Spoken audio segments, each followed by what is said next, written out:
Boxing brought to you tonight by Antonovich First. Antonovich. Ladies and gentlemen, a very good evening to you, and we welcome you to the Roseland Ballroom, New York City, New York, where tonight, Joe LaGuardia presents Star Boxing.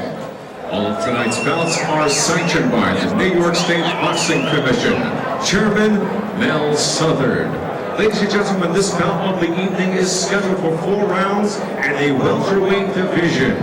Your referee in charge of the action, Pete Santiago. In the blue corner, weighing in at 140 pounds, wearing the blue and black trunks, making his professional debut from Syracuse, New York, Anibal Acevedo.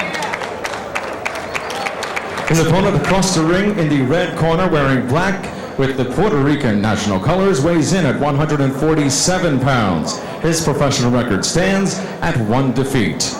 Ladies and gentlemen, El Hijo de Naguabo, Puerto Rico, presenting the Puerto Rican national welterweight champion, Eduardo El Huracán Torres.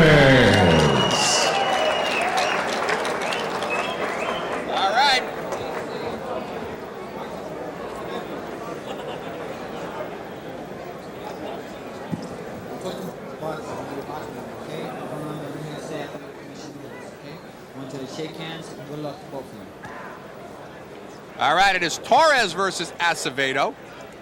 And Randy, you were at that last show. I happened to be on sabbatical for that one. And Puerto Rican champion Eduardo Torres comes into the ring and gets iced in the first round by Arnold Henderson. How do you come back from something like that? Very slowly, actually. And I got to tell you something. He was winning that fight, and we were commenting how his hands were down, that he was getting a little bit cocky, and all of a sudden, bang, down he went.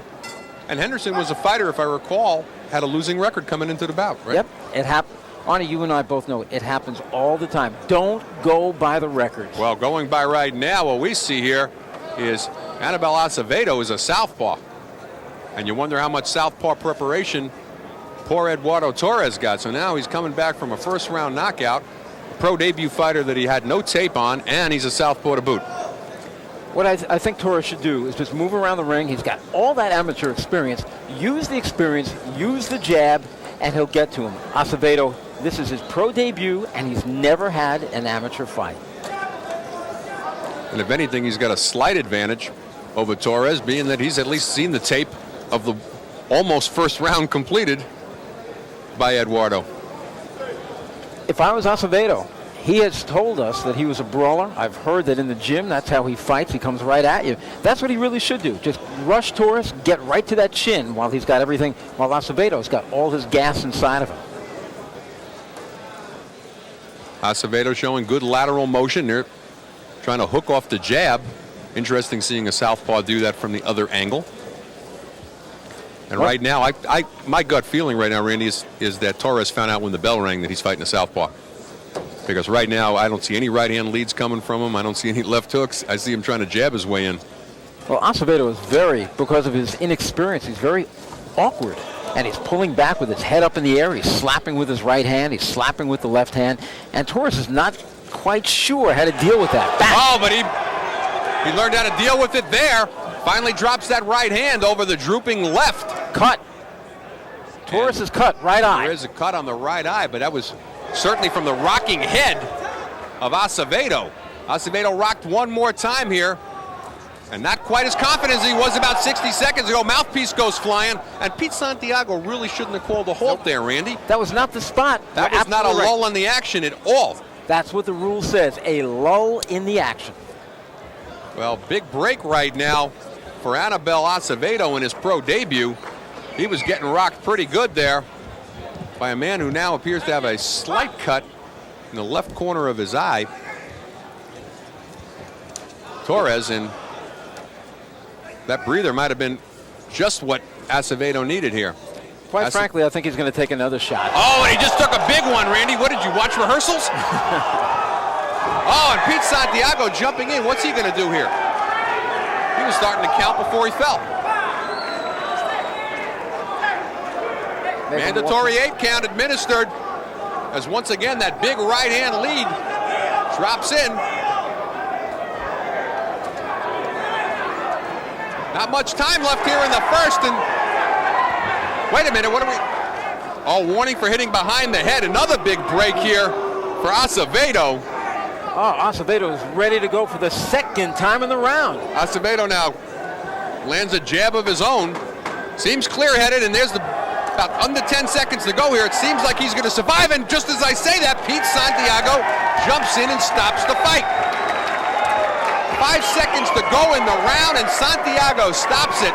Good call. And I got to tell you, if you want to say anything here, Randy, in the corner of Torres at this point, they have no idea how he responds to the second round because he's yet to get there. First round stoppage in his first fight, and now he stops Anibal Acevedo with about 5 seconds to go here in the first. And I thought it was a bit of a quick whistle myself. We're going to take a look, though. Acevedo was rocked. He was rocked twice in the round, and this is the final seconds. You've already heard the knock. That's the 5-second knock that we have in New York. Torres comes flying in looking for both hands. Pete Santiago has seen enough. No, that's where before the knockdown, Randy, and that's where I said he started to count before he even went down. He actually separated the fighters before Acevedo fell. Look at it from the other angle. Now take a look where the hands are of Acevedo. They're down by his chest. This is a different knockdown now. He's already grimacing in pain. And he takes a few shots there. That one was on the back of the head. It was more a rabbit punch. That was another rabbit punch. He took that straight left hand and ate a few more shots there. And in comes Pete Santiago. Santiago came in at that point to warn him for hitting behind the head. That wasn't the stoppage. Very controversial first round here for Santiago. We had the mouthpiece thing, a quick stoppage of the fight. He seemed to give Acevedo every break except letting him finish the first round with what appeared to be under 5 seconds to go. We're going to find out, though, the official time of the stoppage from our ring announcer, Dean Stone. Ladies and gentlemen, referee Pete Santiago calls a halt to this bout. The official time is 2 minutes, 59 seconds of the very first round. Your winner by TKO de Naguabo, Puerto Rico, Eduardo El Huracan Torres. Well, less time than we even thought. 1 second to go in the round. Pete Santiago stops the fight. Certainly spoiling the pro debut of Anibal Acevedo, who will go down to 0-1. Moving up to 500 and evening off his record is Eduardo Torres. He's now 1-1. Randy, we're going to take a look one more time here. Look at that straight right hand pummeling him. In comes Torres. He's a little bit over anxious as he comes flying in.